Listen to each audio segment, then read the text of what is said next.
Hi, I'm Tom from Learn PDR Online and welcome to Tom's Top Tips.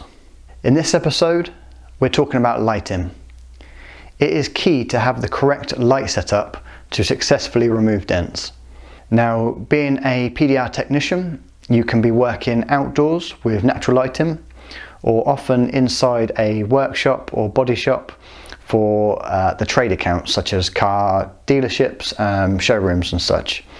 So having that light setup can be a bit of a task.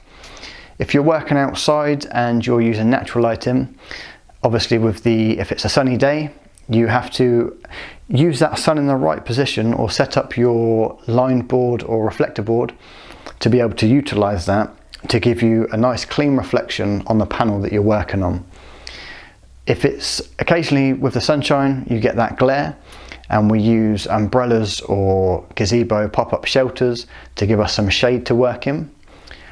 Equally, if you're working inside in a body shop or workshop environment and it's artificial lighting, then using that same reflector board, we can have floodlights, strip lights set up, which mimic the lighting or at least give you a nice clean reflection against the board to really see what you're doing. Also, in a body shop environment or when you're working indoors, we don't always need to use the lined reflector board or fog boards. We can use strip lights themselves.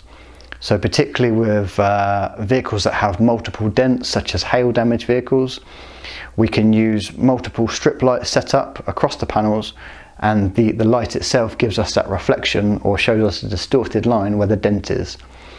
So whether you're working outdoors or indoors, with natural lighting, artificial lighting, strip lights, it's very important to ensure you have the right lighting setup, and that can sometimes take a little while setting up, but is 100% worth it. You will also be working your dent from different angles, so it's important to be able to have those lights at the right angles behind you, in front of you, to make sure you can really see what you're doing. Okay, so that's it for today, and thank you for watching.